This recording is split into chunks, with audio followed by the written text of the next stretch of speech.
জালিয়াতির সুযোগ দেওয়ার চেষ্টা করছেন তা ইতিমধ্যে অবহিত করেছে। অনেক কিছুই দৃশ্যমান হয়ে আসছে, তবে আমরা খুব সজাগ এবং সতর্ক আছি।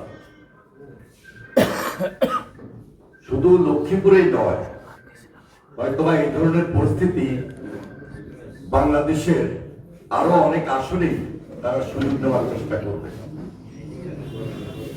আমি আমার এই লক্ষ্মীপুর 3 আসনের প্রত্যন্ত অঞ্চলে ঘুরছি, গণসংযোগে ব্যস্ত রয়েছি, আপনাদের সঙ্গে আমার প্রতিনিয়ত কথা হচ্ছে এবং আমি সারাক্ষণ আমাদের প্রত্যেক ইউনিয়ন, পৌরসভার প্রত্যেক ওয়ার্ডে, গ্রামে গ্রামে আমাদের ভোটারদের কাছে গণসংযোগে অংশগ্রহণ করছি। আমরা যা বাস্তবে দৃশ্যমান আমার বক্তব্য এবং আমার কথাবার্তা এবং গণসংযোগের বাস্তবিক চিত্র তুলে ধরছি।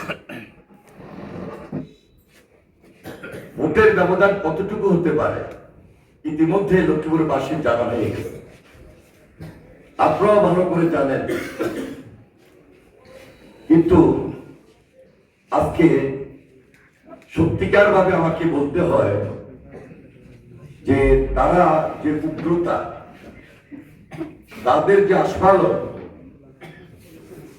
খুব স্বাভাবিক কারণেই আমাদেরকে একটু চিন্তা এবং আমাদের নেতা কর্মীদের মধ্যে একটু শঙ্কার সৃষ্টি করেছে।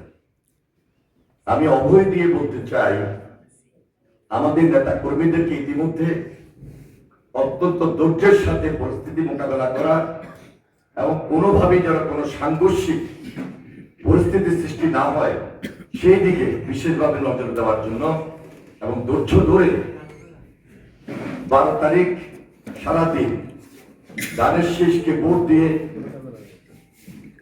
আমাদের এই নির্বাচন কিভাবে আমরা সফলতা অর্জন করতে পারি